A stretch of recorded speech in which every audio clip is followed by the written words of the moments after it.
Alors, bonjour à tous et à toutes. On est enchanté de vous recevoir aujourd'hui à cette conférence table ronde, parce que vous allez le voir, ne vous attendez pas à des slides très construits avec beaucoup de contenu. On est là pour discuter, pour parler des retours d'expérience, notamment autour de la voix du client dans tous ses états. Vous allez comprendre pourquoi est-ce qu'on parle des différents états. Bien sûr, dans le cadre de dispositifs d'écoute, mais aussi dans le cadre ou dans la voix du client quand elle s'exprime avec votre service client dans le cadre de conversations en centre de contact. On va voir un petit peu comment est-ce qu'on peut faire parler une majorité silencieuse. Ça, c'est le point un petit peu novateur qu'on va aborder aujourd'hui. Mais d'abord, un retour d'expérience très concret avec Massif, avec Laurence Darnaud. Alors, je vais vous présenter, qu'on a le plaisir d'accueillir aujourd'hui. Bonjour Laurence. Bonjour à tous. Donc peut-être, Laurence, tu peux te présenter ton rôle au sein de Massif. Oui, donc en fait, moi, j'ai en charge... Ça fonctionne? Vous m'entendez? Oui, près du micro, je pense qu'il faut qu'on parle comme ça. D'accord, ok. Donc moi, je suis Laurence Darnaud. Donc j'ai en charge le domaine voix du client au sein de Massif. Donc voix du client est un des domaines qui est rattaché à la direction expérience client. Donc une direction qui est assez jeune, puisqu'elle a été créée fin 2016 et qui regroupe 4 domaines. Donc le domaine voix du client, mais aussi parcours client, qualité et satisfaction client et culture client. Merci Laurence. Alors je fais un petit retour pour laisser Théo se présenter, qui est pareil. Bonjour Théo, qui a le plaisir de nous accompagner. Est-ce que tu peux te présenter?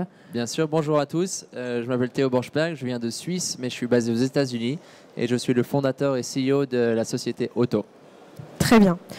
Merci beaucoup. Donc moi-même, je suis Aurélie Daniel, je suis product manager côté Eloquent, mais bon, c'est pas forcément notre place de se mettre en avant aujourd'hui. Le but, c'est surtout de partager avec vous un retour d'expérience de nos clients autour des dispositifs d'écoute.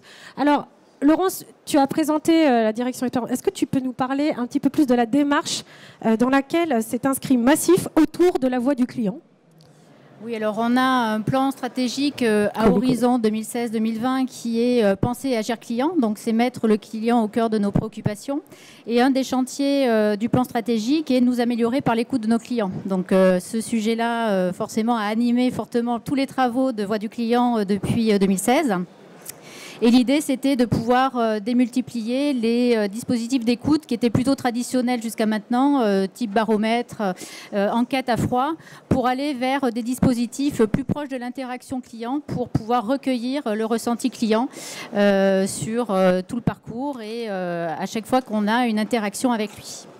Donc il y a un petit côté, c'est ce que tu nous expliquais, via les dispositifs d'écoute HE, qui était de dépoussiérer un petit peu les dispositifs existants traditionnels. Oui, puisque en effet, le baromètre est une mesure à froid. Alors c'est vrai qu'elle présente certains avantages pour avoir une analyse longitudinale. Ce sont des résultats qu'on redresse et on arrive à suivre des indicateurs stratégiques à travers le baromètre. Mais c'est plus suffisant et c'est pour ça qu'on a voulu élargir ces dispositifs d'écoute pour pouvoir, au plus près de l'interaction, analyser le ressenti client et surtout agir, puisqu'on va le voir, c'est un des volets importants du dispositif. Et au-delà de ça, on a aussi déployé un outil, une plateforme qui nous permet d'être en contact avec nos clients pour co-construire avec une communauté. Donc des dispositifs qui se sont démultipliés depuis 3 ans maintenant. Depuis 3 ans maintenant. Parfait. Alors, Théo, si tu veux bien nous présenter un petit peu Otto. Bien sûr. Donc Otto, c'est une start-up qui construit la prochaine génération de l'analyse de la voix. Et c'est sorti au cœur de la Silicon Valley, donc d'un centre de recherche qui s'appelle SRI International, c'est le Stanford Research Institute. Et ils sont connus pour beaucoup d'innovations, dont 2 particulièrement dans la voix. Donc c'est eux qui sont derrière la technologie de nuance, qui ont disrupté un peu le marché du speech to text dans les années 90. Et ensuite, l'étape d'après, c'était la création de Siri. Donc, une fois après avoir fait le speech to text, c'est de pouvoir commencer à faire du question-réponse et du dialogue. Donc, Siri, qui est sorti du SRI en 2009-2010, qui a très vite été repris par Apple, qui est maintenant sur les iPhones, comme vous connaissez. Et Otto, qui est créé par ce même labo de recherche, mais qui cherche à aller encore une étape plus loin et du coup aller au-delà des mots. Et de pouvoir modéliser non seulement ce qui est dit, mais aussi comment c'est dit, donc l'intonation, de façon à ce qu'on puisse accéder à certaines émotions et à certains comportements qui sont pas trouvés dans les mots, mais qui sont trouvés dans l'intonation. Tout à fait, d'où ta présence aussi aujourd'hui, puisque le thème de la conférence est la voix dans tous ses états. Donc vous voyez que Massif a mis en place un dispositif d'écoute client via, du coup je vais nous présenter rapidement via la plateforme d'Eloquent, la solution Ethereum pour l'offre écoute de la voix du client. Et vous allez le voir, le lien très vite, on va re-rentrer un petit peu dans les discussions avec comment est-ce qu'on fait le lien entre des dispositifs d'écoute à chaud, des nouvelles technologies autour de la modélisation de l'intonation et des plateformes de feedback management comme Eloquent est capable de proposer aujourd'hui à ses clients. Alors oui, juste donc on est éditeur SaaS d'une plateforme de feedback et bien sûr on accompagne nos clients via notamment la présence très très précieuse de nos chargés d'études qui sont aussi CX consultants et qui ont vraiment un recul, ça fait 2011 qu'on travaille dans le sujet, donc ils sont capables maintenant d'aller au-delà de la simple expertise chargée d'études, mais aussi, vu qu'on a mis un certain nombre de dispositifs d'écoute à chaud en place, d'être force de proposition aussi sur l'amélioration continue dont Laurence va nous parler aussi en termes de démarche. Alors, on a déjà parlé de la démarche de Massif au niveau des dispositifs d'écoute client, mais actuellement, Laurence, quelles sont les enquêtes et les parcours sondés? Alors j'en ai parlé, on a le baromètre, donc ça c'est ce qui nous permet d'avoir des indicateurs stratégiques sur la durée, donc type CSAT, indice de fragilité, mais on sonde aussi en fin de parcours les clients sur des moments de vérité comme le sinistre par exemple, et aussi sur des moments clés de la relation comme la souscription. Donc post-parcours, donc ça vient compléter toutes les informations qu'on arrive à recueillir du baromètre, et puis le dernier dispositif, celui qui va justement c'est celui dont je vais le plus parler aujourd'hui, qui est le dispositif d'écoute à chaud. Donc le dispositif d'écoute à chaud chez nous, c'est un questionnaire extrêmement court et qu'on envoie à J+1 d'interaction et qui nous permet d'avoir à chaud le ressenti du client sur l'expérience qu'il vient de vivre avec nous. Donc aujourd'hui, c'est un dispositif qu'on a déployé dans tous les points d'accueil physiques, donc avec une démarche complète de feedback management, d'identification des insatisfactions avec recontact. Donc on pourra développer ça si vous le souhaitez.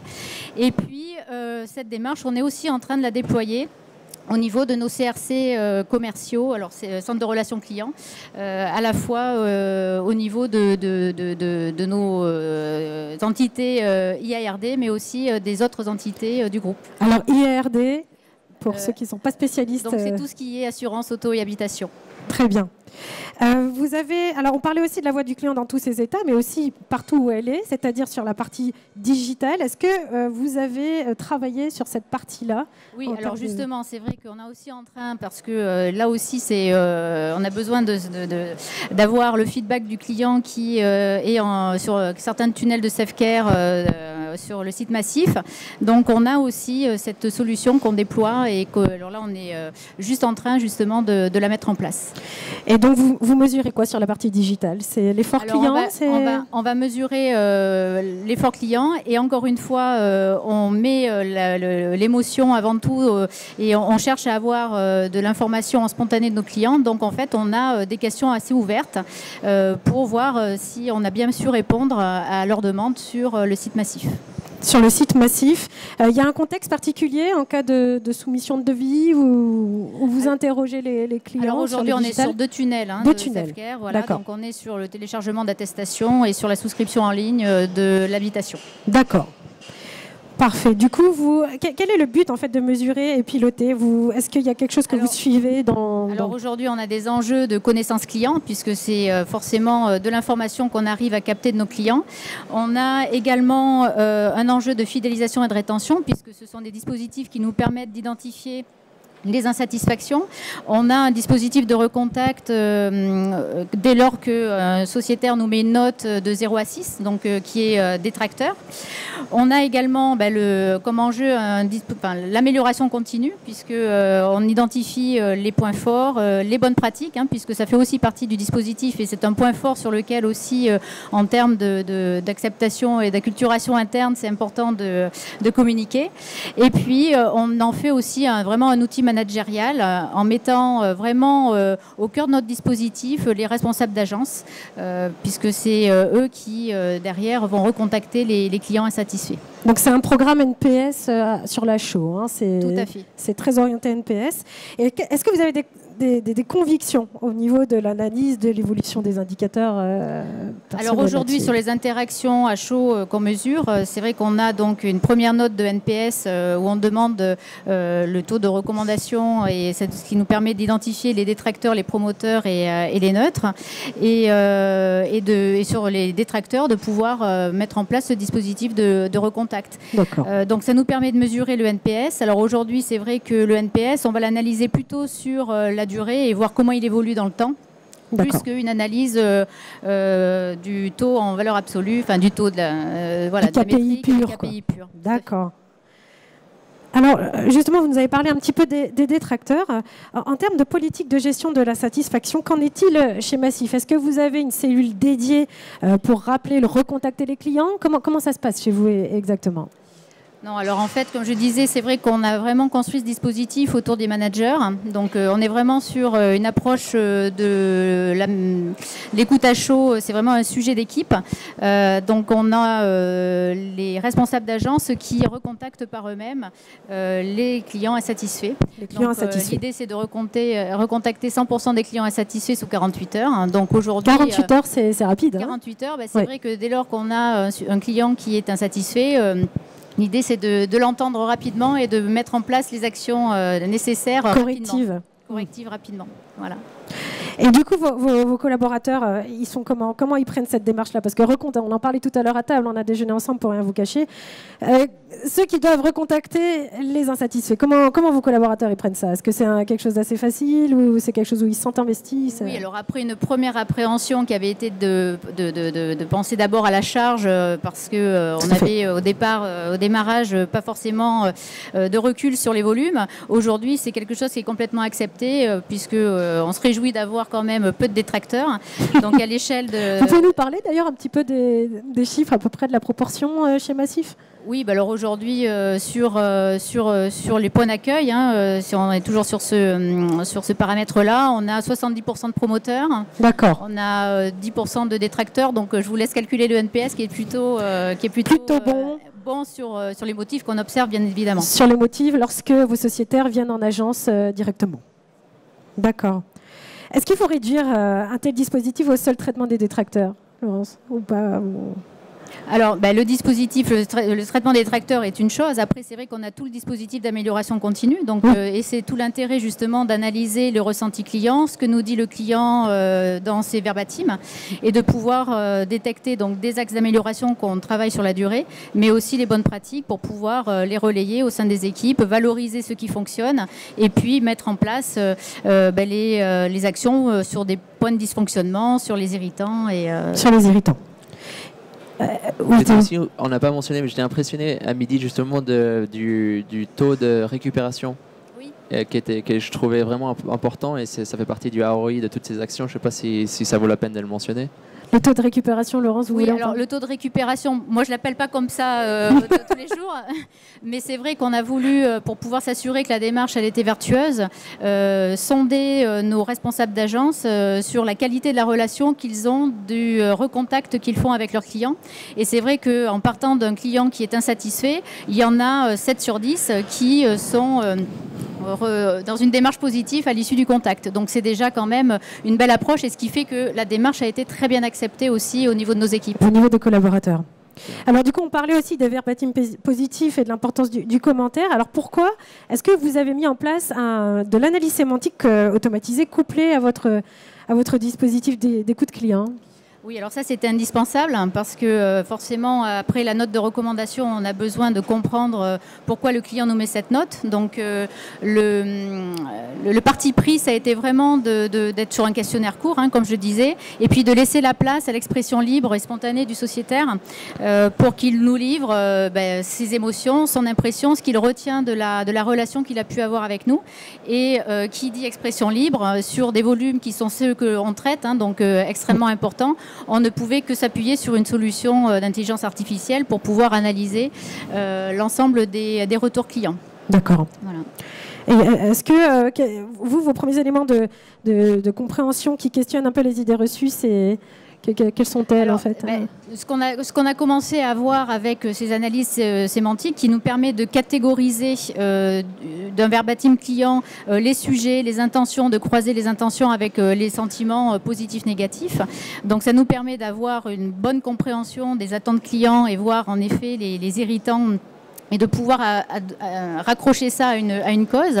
Oui, l'exemple, c'était aussi dans les retours d'expérience, de se dire qu'en effet, tout ce qu'on relève autour du devis, là où on pourrait a priori penser que le tarif est un élément d'insatisfaction autour du devis, c'est pas forcément cet élément-là qui ressort en premier. Donc ça, c'est des enseignements qui ça vient bousculer un peu les schémas. Ça vient bousculer un peu les schémas et ça montre aussi que derrière cette idée-là qui ressort de l'analyse des verbatims et des concepts autour de ce sujet-là, qu'en creusant, et là ça passe quand même par de l'analyse plutôt humaine, parce qu'il faut aller quand même se plonger aussi dans les verbatims, voir qu'on est aussi sur des problématiques soit de parcours, soit de relations clients, d'accueil. D'accord.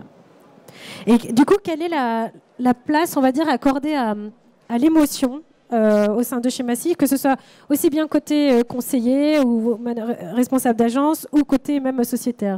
Quelle est la place accordée?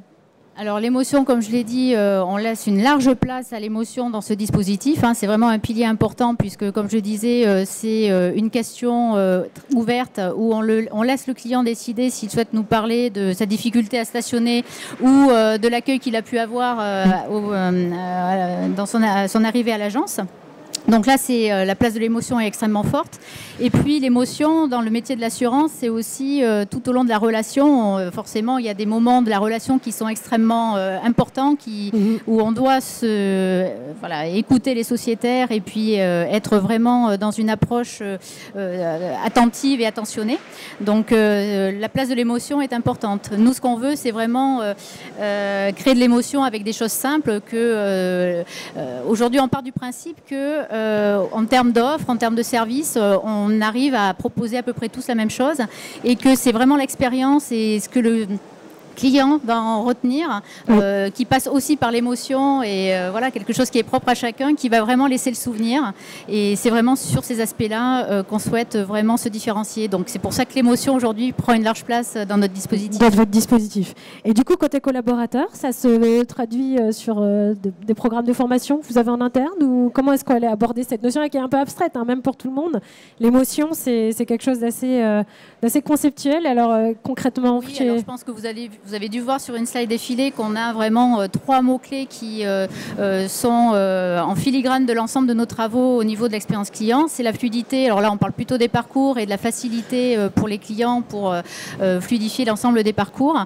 Mais on a aussi, alors là, c'est vraiment des postures qu'on souhaite vraiment travailler en interne autour de l'empathie, être à l'écoute, gagner la confiance et aussi l'émotion, puisque aussi on utilise aussi ce terme-là pour créer de l'émotion positive, celle qui va laisser un souvenir au niveau des clients et qui va créer de l'engagement et de l'attachement à la marque.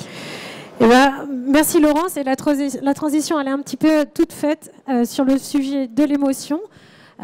Théo, est-ce que tu veux nous parler de la promesse d'Otto qui aussi tourne autour de l'intonation, de l'émotion, dans le cadre de ce qu'on peut détecter au niveau de la voix du client, surtout lorsque on a des conseillers qui sont en conversation en ligne, dans le cadre d'une réclamation ou autre avec un service client. Quelle est la promesse d'Otto ? Donc c'est juste, effectivement, l'importance de l'émotion, elle devient de plus en plus importante sur la place. Donc la promesse d'Otto, c'est justement d'aller au-delà des mots et de pouvoir justement modéliser ses satisfactions, ses émotions avec un peu plus de fiabilité. Je te laisse d'ailleurs si tu veux. Et donc, on a déjà vu ça. Et donc, c'est intéressant parce que 95% du marché aujourd'hui dans la technologie, c'est du speech to text. Donc, c'est de prendre la voix et de le transformer en texte. Mais on regarde la fameuse formule de Mehrabian, quand on parle en personne, les 3 dimensions, c'est le body language, non-verbal, l'intonation et les mots. Et quand on est face à face avec quelqu'un, les mots ne représentent que 7% du sens de la conversation qu'on essaie de donner, ce qui est assez dingue. Donc, c'est normal que par oral, juste les mots reste très ambigu lorsqu'on essaie de déchiffrer le sentiment, l'émotion qui est communiquée par le client. Et du coup, la promesse chez nous, c'est d'aller au-delà de ça et de pouvoir modéliser non seulement les mots et l'intonation avec une technologie qui nous permet justement de passer du speech to text au speech to meaning et d'aller vraiment plus loin dans le sens de la conversation. Tout à fait, meaning au sens de sens, faire du sens et signification. Du sens, exactement, et de pouvoir accéder à des nouvelles métriques comme l'engagement. Donc c'est un peu très lié aussi à la posture de l'agent, la satisfaction du client. Et ça, c'est des choses qu'on détecte dans la voix, du coup. Et ça, c'est des choses qu'on détecte dans la voix et directement dans l'intonation. Donc, tu peux nous faire un exemple on verra une vidéo après, je sais, mais par exemple au niveau d'une intonation, que tout le monde comprenne bien ce que ça engage. Absolument. Ouais. Donc par exemple, si vous allez voir Alexa et vous lui dites Thank you so much. Oh yeah, thank you so much. C'est exactement les mêmes mots, mais j'espère que vous avez pu comprendre que ce que j'ai essayé de lui dire, c'était pas exactement la même chose et au contraire même opposé, et donc partez par l'intonation. D'accord. Parfait. Pour poursuivre un petit peu sur la techno, est-ce que tu veux nous parler un petit peu plus profondément de comment est-ce que ça se couple, la partie, on va dire, speech to text et modélisation? Exactement. Donc, on a aujourd'hui déployé 2 produits dans les centres d'appel. Il y a 2 côtés de la conversation. D'un côté, on monitore un petit peu la posture et la performance de l'agent, son engagement, est-ce qu'il a apporté assez d'empathie. Et l'autre partie, justement, c'est de pouvoir modéliser la satisfaction du client. Et on va en parler exactement comment ce qu'on fait. C'est ce que vous allez nous permettre de faire, en fait. Exactement. De scorer 100%. Des appels au niveau de la satisfaction. Exactement. Et donc, on connaît tous que les taux de réponse des enquêtes, c'est super, mais c'est encore qu'une toute petite partie de la majorité des clients qui passent par les centres d'appel. Et donc, notre promesse, effectivement, c'est de pouvoir modéliser qu'est-ce que c'est qu'un bon, un moyen ou un mauvais appel, de pouvoir en construire des modèles acoustiques qui vont permettre, du coup, de prédire le reste des appels et donner une voix à la majorité silencieuse. Et voilà, faire parler la majorité silencieuse. Et du coup, ce que j'aime beaucoup, moi, comme expression, c'est la signature acoustique du promoteur ou du détracteur ou du neutre. Et ça, c'est vraiment très intéressant parce qu'on voit qu'effectivement, les dispositifs d'écoutage sont indispensables pour avoir une première base de notes. Et ensuite, la technologie qui vient nous rendre un formidable coup de main pour bypasser les taux de réponse qui s'effritent un petit peu parfois et qui, surtout post-interaction centre d'appel, et qui du coup viennent nous rendre service à ce niveau-là. Exactement. Du coup, donc ça on l'a... Ouais, alors peut-être pour rajouter sur la question d'avant, donc la manière dont on procède pour être sûr que ce soit très crédible, le score qu'on donne, c'est qu'en principe avec les clients avec qui on travaille, on demande 10, 15, 20, de temps en temps 100 000 appels qui ont été notés par le client lui-même. Et du coup, on peut apprendre toutes les possibilités de justement cette signature acoustique qui mène à un score positif et négatif. Et on corrèle avec beaucoup de précision justement notre score avec un NPS, un CSAT, peu importe ce que vous utilisez. Et ça nous permet justement de couvrir les 100% avec beaucoup de fiabilité. Avec beaucoup de fiabilité. Et par contre, ce qu'on en parlait ce midi, c'est comment on fait quand il y a la signature acoustique et même une émotion qui est, on va dire, culturellement dans la manière de s'exprimer. Vous êtes en France, vous êtes aux États-Unis, etc. C'est quand même assez compliqué. Comment est-ce que vous avez travaillé sur ces sujets-là, Théo? Alors c'est sûr, on a commencé aux États-Unis, maintenant on est en train justement de se lancer en France, en Suisse, en Allemagne. Et effectivement, il y a des différences acoustiques dans les cultures, ce qui est très intéressant. Et du coup, on va tout le temps reprendre une base de données locale de façon à ce qu'on puisse apprendre des expressions locales. D'accord. Et est-ce que tu vas avoir... C'est en lien aussi à quelle place accordez-vous à l'émotion dans le traitement de la réclamation. Est-ce que tu vas avoir des modèles types que tu vas pouvoir retirer, peu importe la culture? Est-ce que c'est des choses que tu vas retrouver en termes de signature acoustique, on en parlait ou... Oui, alors il y a plusieurs dimensions, mais non seulement il y a des transferts entre, par exemple, l'énervement entre l'anglais et le français ont des signatures acoustiques très similaires. Donc un apprentissage d'une irritation dans un call center est facilement applicable en France, transférable en France. Transférable en France. Je vais te laisser poursuivre sur cette... Ça marche. Et donc, du coup, la question, c'était un peu quelle est la place à l'émotion. Pour nous aussi, c'est évidemment très important parce qu'on va regarder dans un appel à quel moment est-ce qu'il y a eu un changement de comportement. À quel moment est-ce qu'il y a eu la positivité, à quel moment est-ce qu'il y a eu de la négativité. Et donc, du coup, trouver les points positifs qu'il faut continuer à pousser, comme on discutait avant, et les points de friction où il faut améliorer de manière globale dans le parcours client. Donc typiquement, là, on voit 3 appels qui ont été scorés et le dernier qu'on va peut-être écouter un tout petit peu, on voit qu'il y a 19% de négativité perçue dans l'appel et donc ça mène à un score négatif et ça nous permet de creuser un peu plus loin. Donc, je pense pas qu'on va beaucoup entendre, c'est un peu bruyant, on a mis tout au maximum, mais c'est juste pour vous donner une idée d'un petit peu comment est-ce que l'algorithme fonctionne. Donc vous avez des émotions qui sont réduites à positives et négatives, et il y a la ligne jaune qui est l'assessment ou le diagnostic de l'algorithme en temps réel pendant qu'on le joue. Donc je vais essayer de le faire jouer, et puis on va voir si ça marche. It was marvelous. And I used it for years. Bon, c'est pas très fort, donc en fait, donc je vous le joue, mais en 2 mots, on commence avec l'intonation sur cette ligne jaune, et l'intonation nous permet de dire le positif, le négatif, et après on peut mettre une couche de transcription pour aller à la cause de cette frustration. Et c'est là où on détecte le risque, et ce côté, vraiment, on voit au grain de l'appel, pour pouvoir deviner la satisfaction de l'appelant, quoi. Deviner la satisfaction de l'appelant et effectivement aussi après se dire ok sur 100 appels, quel est le pourcentage de la désatisfaction qui vient d'un sujet et d'un autre, et de pouvoir avoir une approche très quantitative lorsqu'on prend des actions pour améliorer la qualité du service client. D'accord, quantitative et donc un peu qualitative aussi, si on parle aussi des mots qu'on est capable de détecter au sein même des appels. Exactement. D'accord. Du coup, Otto, dans la vraie vie de centre de contact, qu'est-ce que ça donne exactement ? Donc on a justement ces 2 produits, on a des résultats qui sont assez surprenants. Il y a un produit qui est aux États-Unis qui coach la posture des agents en temps réel, qui les aide à justement avoir plus d'empathie, à être un peu plus présent avec les clients, et on a observé des augmentations d'engagement de 35%, ce qui a mené à des augmentations de 5, de temps en temps 10, de temps en temps 12% de la conversion de vente, mais aussi la réduction de l'effort du qualité contrôle, parce que la réduction des contrôles qualité. Du contrôle qualité, exactement.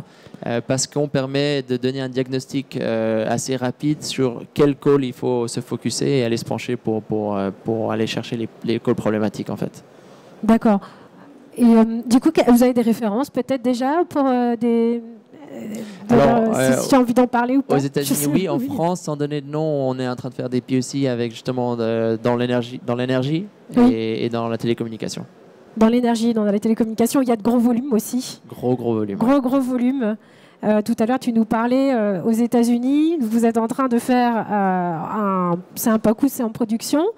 Avec combien d'agents y a-t-il qui sont concernés? On est en train de déployer 17 000 agents pour servir un centre d'appel de câbles. Donc effectivement, je faisais la comparaison. Moi, je suis de Suisse, et en tout, en Suisse, il y a 24 000 agents. Donc avec un client énorme aux États-Unis, on couvre entre guillemets la majorité du marché suisse. Donc c'est assez dingue comme proportion, effectivement. C'est ça. Donc là où en fait, c'est pour ça aussi qu'on a voulu vous partager un petit peu ces deux points de vue. Vous avez des dispositifs d'écoute à chaud qui, lorsqu'ils sont couplés avec des technologies, sont capables en fait de scorer, de mesurer la satisfaction de 100% des appels. Exactement. Et je pense, de nouveau, je souligne ça, j'étais vraiment impressionné par vos chiffres, mais ce qu'on appelle le retargeting en anglais, donc de pouvoir aller à la rencontre des clients qui ne sont pas satisfaits, ça a un retour sur investissement pour la société qui est vraiment considérable, et donc c'est vraiment ça qu'on cherche à pousser. C'est ça que vous cherchez à pousser. En plus, c'est vrai que nous, quand on vous a rencontré, voilà, on a reconnu votre histoire, un peu San Francisco, etc. On a eu les yeux un peu qui se sont allumés. Et puis, c'est vrai que quand on en discute un peu avec nos clients, voilà, peut-être que ça paraît très, très novateur. Mais nous, c'est vrai qu'on a voulu vous faire partager ce retour d'expérience, puisque ça y est, ça commence même en France, hein, vous commencez à le déployer, et on trouve ça assez intéressant. On doit forcément être attentif à tout ce qui est en train d'arriver sur le marché, toutes ces solutions innovantes, et je pense qu'on va nous aussi rester attentifs. Très bien, écoutez, je vous remercie. Merci à toi, merci à vous. Merci à vous de votre écoute. Désolée, je vous ai un peu tourné le dos, j'ai essayé de poser des questions. Voilà, si vous avez des questions à nous poser sur ces nouveaux formats de dispositifs d'écoute, voilà. Oui. Donc en fait, effectivement, hein, le but, c'est d'avoir la satisfaction perçue et ressentie. Merci à vous. Donc il nous reste beaucoup de temps. J'espère qu'il y aura beaucoup de questions parce qu'il y a beaucoup de monde.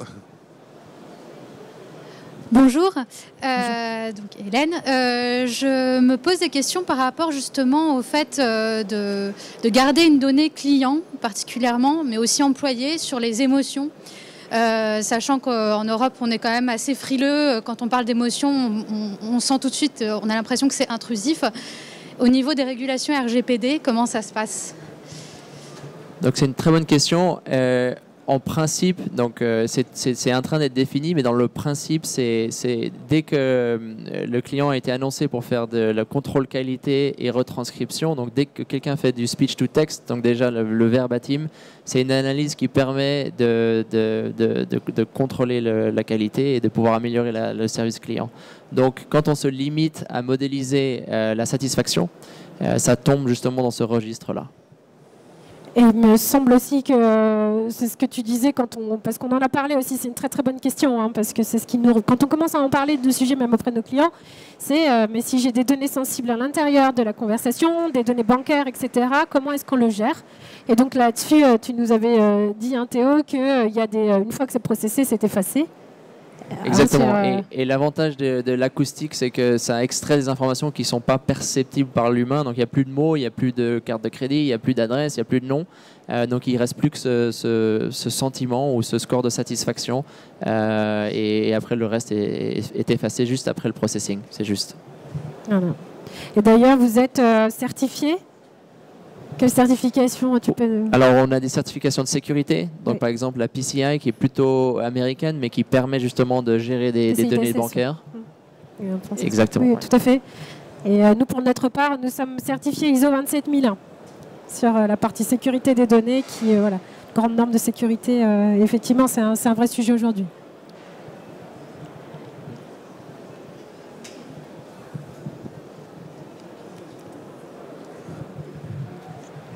Dans le cadre de Auto, on parlait version client et version entreprise. Vous n'avez pas de frein aux personnes qui travaillent dans les contact centers à être écoutées et à être conseillées? Est-ce que vous n'avez pas eu de frein vis-à-vis de l'entreprise? Donc c'est une très bonne question. Donc nous, on est nés aux États-Unis et déjà aux États-Unis, effectivement, la culture est très différente et on a au contraire beaucoup d'encouragement de ce point de vue-là. On arrive en France et en France, on s'aperçoit qu'il y a beaucoup de gens qui se posent cette question. Donc c'est une question très valable et c'est toute une manière dans l'approche. Donc on en discutait de nouveau à midi, mais ça dépend vraiment de la manière dont c'est apporté. Et si c'est un outil qui aide plutôt qu'il est monitoré, de nouveau très similaire à la retranscription. Donc les mêmes freins qui ont été mis pour la retranscription seront valables pour cela. Mais dès qu'on en voit les bénéfices, dès qu'on voit que c'est plutôt amical plutôt que Big Brother, donc vraiment monitoring, la perception change. Et effectivement, c'est une question qu'on a abordée aussi parce que chez Eloquent, on a quelqu'un qui a travaillé en centre de contact, un grand outsourceur pendant plus de 2 décennies bien. Et on lui a posé la question, à ton avis, comment est-ce que ça peut être perçu? Et à cela, il nous a apporté une réponse. Alors, je me permets de parler pour lui, il n'est pas là, mais il nous a dit de toute manière, si les entreprises ont déjà, on va dire, une démarche d'écoute pour coacher et former, bien sûr que ça va dans ce sens-là. Le but, c'est pas de, comme tu dis, de regarder et d'être derrière avec entre guillemets des coups de fouet. C'est de se dire là où on peut trouver des pistes d'amélioration, etc. Par contre, même si cette nouvelle démarche est apportée, il faut informer les collaborateurs de ce qui va être fait. Même s'il y a déjà des écoutes, etc., qui sont en cours pour aider à ce que les conseillers s'améliorent. Donc voilà. Et bien sûr que les parties prenantes autour de ces sujets soient informées, syndicats, RSE, délégués du personnel. Voilà ce qui nous a répondu en tout cas sur cette partie-là. Merci. Merci de votre question. Bonjour, question pour Madame Darnaud de la Massif. Vous nous avez parlé en fait de vos travaux sur l'émotion. Je voudrais savoir sur la partie enquête à chaud et analyse sémantique, est-ce que vous avez prévu de travailler des concepts un petit peu clés qui ne sont pas forcément très bien adressés par les éditeurs sur l'irritation et l'enchantement d'une manière générale, qui sont des sujets qui existent depuis 10 ans et sur lesquels les éditeurs assez souvent se cassent le nez, pour ne pas dire autre chose, par rapport à des sujets un petit peu plus sémantiques, l'émotion étant beaucoup plus difficile à détecter au niveau écrit. Est-ce que vous avez prévu de travailler ces sujets-là d'irritation et d'enchantement, outre les sujets de résiliation et des sujets classiques? Alors, pour l'instant, dans l'outil qu'on utilise et la façon dont on l'utilise, on va plutôt être sur de l'analyse de sentiments pour catégoriser les verbatims qui sont positifs, négatifs, ce qui vient déjà renforcer la connaissance qu'on avait jusqu'à maintenant uniquement par la note. Donc ça nous donne aussi toute l'indication, parce qu'aujourd'hui, là, on voit bien que dans les verbatims, même sur un client qui nous met une très mauvaise note, ou une très bonne d'ailleurs, on peut avoir un commentaire qui reflète des éléments à la fois positifs mais négatifs. Donc c'est ce qu'on va aller chercher pour préciser en fait vraiment les difficultés ou les facteurs de succès qu'on peut rencontrer. Après, sur la partie enchantement, ça c'est des sujets qu'on va plutôt décortiquer au niveau des parcours. Et derrière l'analyse sémantique, comme je disais tout à l'heure, ça permet de catégoriser, mais ça n'enlève pas ça se substitue pas à l'analyse qu'on peut en faire humaine, d'aller à l'intérieur d'un concept, regarder tous les verbatims pour pouvoir affiner la compréhension fine des attentes clients. Je ne sais pas si je réponds à votre question, mais nous on est plutôt sur ce registre-là aujourd'hui.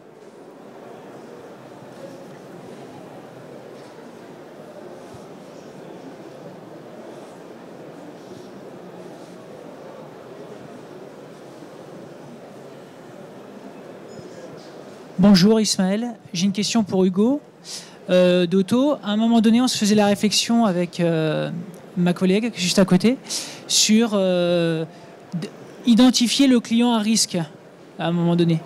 Donc je voulais comprendre la stratégie derrière d'Auto par rapport au cahier des charges de votre client. C'est vraiment dès l'intonation repérer le potentiel client qui va être insatisfait, ou essayer de solutionner le problème du client, parce que du coup, l'angle n'est pas le même. C'est juste. Donc la première partie, c'est effectivement de détecter et de mesurer l'insatisfaction et ensuite de pouvoir prendre une action derrière pour pouvoir récupérer, même si ce n'est pas le bon terme, les clients qui ne sont pas satisfaits. Après, c'est vrai que c'est des systèmes qui fonctionnent en temps réel, mais ça demande pas mal d'efforts et c'est souvent après avoir déjà implémenté les premières étapes qu'on passe en temps réel. Et effectivement, en temps réel, il y a aussi des suggestions qu'on peut mener directement sur l'écran de l'agent pour pouvoir le guider sur des actions même avant que la conversation se termine. Mais ça, pour vous donner une idée, c'est peut-être sur 10-15% des cas qu'on fait ça, parce que c'est vraiment à la finalité de la technologie.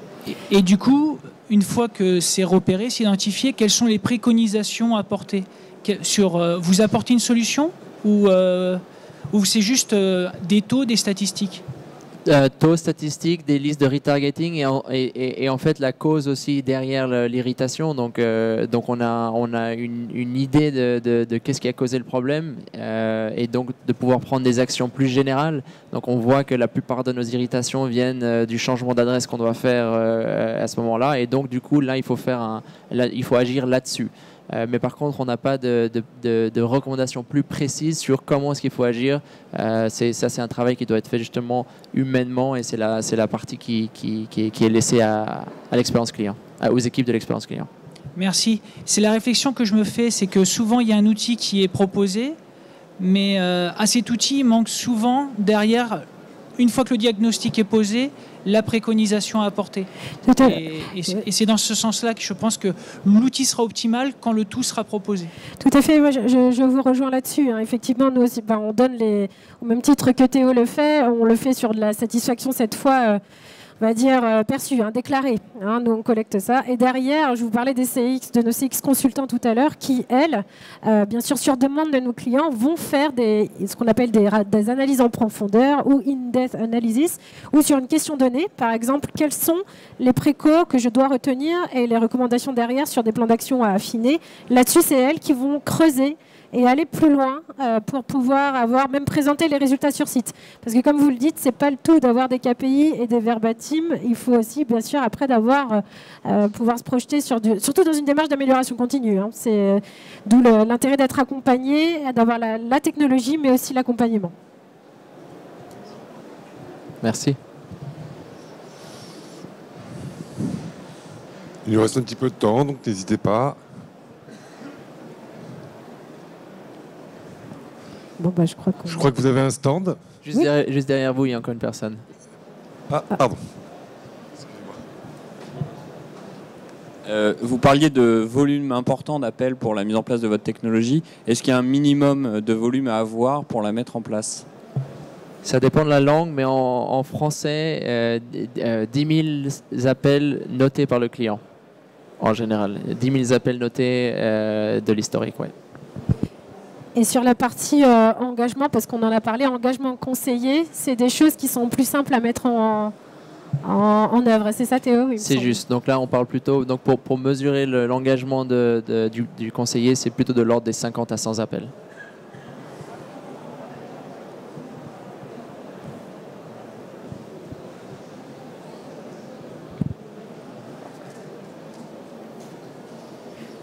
Bon, écoutez, très bien. Merci en tout cas à Merci tous beaucoup. et à toutes. J'espère qu'on On peut applaudir bien vous fort. a apporté